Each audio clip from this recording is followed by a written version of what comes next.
Bonjour tout le monde et bienvenue sur Money Tree, le podcast qui vous parle d'investissement et de finances personnelles au sens large et sans tabou. Je suis Julien Calamotte, investisseur passionné et auteur du livre à succès S'enrichir grâce à l'immobilier.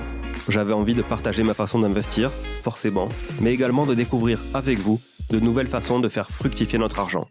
C'est pourquoi j'ai créé ce podcast pour y recevoir des invités qui nous partagent leur savoir et leurs expériences en toute simplicité. J'espère sincèrement que les échanges que je vais avoir avec l'invité du jour vont permettre d'enrichir vos connaissances autant que les miennes. Je vous souhaite une excellente écoute. Bonjour à tous, bienvenue sur cette capsule. Alors aujourd'hui c'est une capsule qui va être rapide et c'est une capsule qui va répondre à ce fabuleux titre d'épisode, comment se faire payer ses loyers par la préfecture en 5 minutes avec Maître Rudy Amselem. À toi Rudy. Salut Julien, merci beaucoup. Bon, pas évident pour un avocat de tenir 5 minutes en très très rapide, mais je vais essayer de remplir la mission qui m'a été confiée aujourd'hui. Donc très simple. En réalité, alors le titre est très très très accrocheur, mais c'est pas forcément le cas. C'est que dans des cas exceptionnels, mais ça a le mérite d'exister et il faut en parler. Comment se faire payer les loyers par la préfecture? Personne ne le sait. C'est tout simple. Quand vous faites toute votre procédure, donc vous avez fait votre commandement de payer, je vous renvoie, je crois, à l'épisode 24 de mémoire. Ouais. L'épisode 24 qui vous refait toute la procédure. Mais commandement de payer, assignation, délibéré, donc vous avez votre ordonnance de référé, le juge déclare l'expulsion, vous faites votre commandement de quitter les lieux, la personne a 2 mois plus un jour pour quitter les lieux, sauf si elle est de mauvaise foi, c'est la nouvelle règle, mais bon, ça vous verrez dans le cadre de votre procédure. Vous arrivez donc au bout, l'huissier constate la non-libération des lieux, et là, elle saisit la force publique. Et donc c'est là que ça devient très intéressant. Donc, on est au bout du bout. La force publique a 2 mois pour répondre à la demande du concours d'octroi de la force publique. En fait, c'est la préfecture qui a 2 mois pour répondre à la demande faite par l'huissier. Très généralement, la préfecture ne le fait pas. Et il s'avère qu'au bout de 2 mois, elle ne va pas forcément envoyer la police parce qu'elle n'a pas trouvé de solution de relogement, parce que les policiers ne sont pas disponibles, parce qu'elle a d'autres affaires en cours et qu'elle est très en retard. Et donc, vous vous dites, attendez, moi je ne comprends pas. J'ai fait toute la procédure, j'ai respecté les lois comme il fallait, ça m'a coûté de l'argent. Pendant ce temps, je n'ai pas touché un seul euro de loyer. Le locataire, il est insolvable, j'ai rien pu récupérer. J'ai payé l'huissier, les avocats, les loyers impayés, j'ai dû payer en même temps le crédit. Enfin, j'ai fait face à énormément de frais, la taxe foncière, les charges de copro, et je ne peux même pas être payé. Et donc, en fait, c'est une bonne chose. L'État a prévu que quelque part, vu que c'est de sa responsabilité, du fait que l'expulsion n'ait pas eu lieu, elle prend en charge vos loyers. Ça paraît complètement fou. Personne ne le sait, enfin, en tout cas, très peu. Et donc, vous faites quelque chose de très simple. Alors, vous voyez avec votre avocat, mais c'est quand même très simple.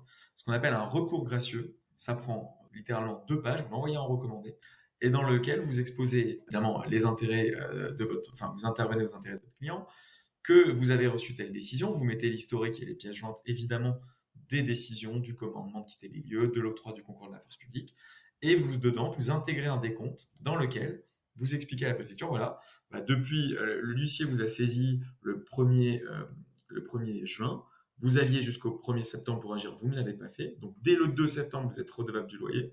Je vous fais cette demande le 2 novembre, donc ça fait 2 mois et 1 jour. Et je fais la demande à 2 mois et 1 jour pour que vous puissiez me payer. Donc, vous faites ça par recommandé et vous évidemment via votre avocat. Et votre avocat indique dedans qu'à défaut de réponse, on sera obligé de les assigner. Et techniquement, devant une juridiction administrative, vous gagnerez, vous aurez gain de cause. C'est juste que le but, c'est d'éviter ça. Et donc, très généralement, la préfecture, sachant que de toute façon, elle vous les doit, vous répond en disant, bon, écoutez, on va vous payer, et ou alors, enfin parfois même, et où, elle dit on vous paye, et on va vite vous faire intervenir la force publique, parce qu'évidemment que celui qui fait rien, elle va peut-être un peu plus se laisser de côté, celui qui demande de payer les loyers, elle va peut-être réagir différemment. Et donc, en plus, ça permet d'obtenir non seulement le règlement de loyer, mais en plus, l'intervention plus rapide de la préfecture qui va mettre plutôt les missions, si elle avait le choix entre A ou B, elle va peut-être choisir le A parce que le A l'embête un peu plus. Donc, c'est doublement gagnant. Petit point qui est assez rigolo, si on peut appeler ça rigolo, la préfecture très souvent fait une proposition de transaction. Et donc, je donne un exemple. Une fois, mon client, il lui devait 5 600 euros et elle m'avait proposé 5 590. Vous allez dire, pourquoi 10 euros de moins? Parce que si elle fait ça sur des centaines d'appartements, c'est toujours cette prix. Et que naturellement, quand le client me dit, mais je comprends pas, elle me doit 5 600, pourquoi elle me propose 5 590? Je dis, écoutez, est-ce que vous préférez qu'on aille en procédure? On va perdre du temps, je vais vous facturer des frais d'assignation, etc. Et en plus, ça va durer 3 ans. Ou est-ce que pour 10 euros, vous arrêtez là? Et naturellement, 99,9% des clients. J'ai même jamais eu un client qui m'a dit. Mais ça pourra peut-être arriver un jour, disons que presque 100%. Ça, c'est sacrément gagne petit quand même. Enfin, tu vois, C'est ultra gagne petit, mais c'est complètement véridique. À chaque fois, la préfecture me fait une offre, mais à la baisse, mais en plus, pas de. À la limite, tant qu'à faire, quitte à jouer, elle aurait pu dire 100 ou 150 euros de moins. Et je suis convaincu que mon client aurait quand même accepté. Parce qu'en réalité, on sait très bien que ça va coûter plus cher la procédure. Mais même là, 10 euros de moins, donc c'est complètement ridicule. Donc moi, j'estime que c'est pour ça. Je ne vois pas d'autre explication que le gain petit, mais en se disant si je le fais sur 200, 300, 500 appartements, et c'est le cas à mon avis sur la France.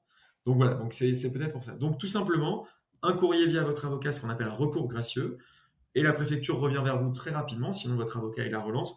Après, généralement, les avocats qui s'occupent de ça, ils ont leur contact à la préfecture, donc ça va assez vite. Et vous êtes payé assez rapidement, signe un protocole d'accord, et puis vous êtes payé. Donc ça, c'est vraiment une très bonne chose. Juste une petite anecdote, parce que j'ai dépassé les 5 minutes, une petite anecdote. J'ai un client à Marseille qui était dans un quartier un petit peu chaud, qui avait un locataire qui ne payait pas. Et en réalité, la préfecture n'intervenait pas parce qu'elle nous disait, en gros, si je fais venir, déjà, je ne peux pas y aller avec 3 flics. Il faut que j'y aille avec 2-3 voitures de police parce que le quartier est trop chaud. Et en réalité, il y a trop de risques. Parce que si on y met à 3-4 voitures, il risque d'y avoir des émeutes, on risque de se faire casser. C'est véridique, je n'invente rien. Parce que parfois, les gens me disent c'est pas possible. Je dis non, ça s'invente pas. Et donc, la préfecture a payé pendant plusieurs années le loyer. Non, mais c'est complètement dingue. Parce qu'elle préférait payer le loyer qu'aller les chercher. Et donc là, c'est vrai que c'est un peu embêtant pour nous en tant que citoyens, parce que c'est quand même nos impôts qui servent à payer le loyer de quelqu'un qui ne les paye pas. Mais pour mon client en tant qu'avocat, c'était une bonne chose parce que mon client il me disait bon, vu le quartier, ça va être compliqué de relouer. Mais en plus, finalement, je suis quasi certain que la préfecture ne va pas faire faillite. Je suis certain d'être payé. Donc lui, il avait quand même un loyer qui était payé et il a laissé traîner ça. Honnêtement, on n'a pas toujours relancé la préfecture. On n'a pas été autant diligent que sur d'autres où on est vraiment derrière. Moi, je les appelle tous les jours et le fait de les harceler, ils vont plus pousser votre dossier qu'un autre. Et donc, ça a duré comme ça. Donc là, c'est la petite anecdote qui est complètement dingue à entendre, mais voilà, ça fait partie d'un des renoncements de l'État. Et celui-ci en est un parfait exemple. Bon, en tout cas, super astuce. Je reviens juste sur le recours gracieux. Recours gracieux ne veut pas dire que c'est gratuit. Un avocat ne le fera pas gratuitement. Non, après tout dépend. Honnêtement, comme c'est qu'un courrier, quand dans le cadre de toute une procédure et que le client il est au bout du bout, très souvent, on le facture pas. Honnêtement, je suis juste très souvent, c'est pas pour me dévaloriser, mais c'est parce que dans tout le cadre de la procédure, le client a déjà suffisamment payé, ça fait partie de la suite. Moi, j'estime de les accompagner jusqu'au bout. Et je fais un forfait d'ailleurs avec mes clients, parce que sinon, ça déborde dans tous les sens, et au moins, ils savent ce qu'ils payent avant. Donc, généralement, j'intègre dans le forfait. Honnêtement, ça prend pas un temps fou. Bon, en tout cas, on a dépassé de 2 minutes, mais c'était nécessaire parce que l'exemple de Marseille était, je trouvais il est assez assez intéressant. révélateur, Ouais, c'est clair. Ok, écoute, merci beaucoup Rudy. À très bientôt. Et si les gens veulent te contacter, on n'oublie pas du coup de le faire dans la description. Vous avez tous les contacts et les coordonnées à chaque fois qu'on a enregistré une capsule avec Rudy, si vous voulez le contacter. Il l'a dit dans une précédente capsule, il bosse France entière, donc n'hésitez pas si vous avez besoin de conseils en la matière, en droit immobilier, surtout parce que c'est sa spécialité. Et on l'a dit aussi, certains le nomment expulsator. Mais attention, il ne faut pas que ce soit restrictif. Il fait bien d'autres choses évidemment autour du droit de l'immobilier. Voilà, donc n'hésitez pas à le contacter. Merci encore Rudy pour tout ce partage de valeurs que tu nous as fait sur le podcast, très intéressant. Et je te souhaite plein de bonnes choses. Je te dis à très vite pour de prochaines aventures. Et à très vite. Salut, ciao. Bon, si vous êtes là, c'est que vous avez écouté jusqu'au bout et a priori, l'épisode vous a plu. Si c'est bien le cas, n'hésitez pas à le partager autour de vous. Notez ce podcast sur Apple Podcast et Spotify en laissant un commentaire 5 étoiles. Je ne vous le répéterai jamais assez, mais c'est grâce à vous que ce podcast vit aujourd'hui et peut continuer de vivre en vous proposant un contenu toujours plus qualitatif. Merci encore. Je vous retrouve très vite sur un nouvel épisode de Money Tree. En attendant, je vous souhaite la meilleure des réussites dans vos projets et un bon enrichissement. À très bientôt.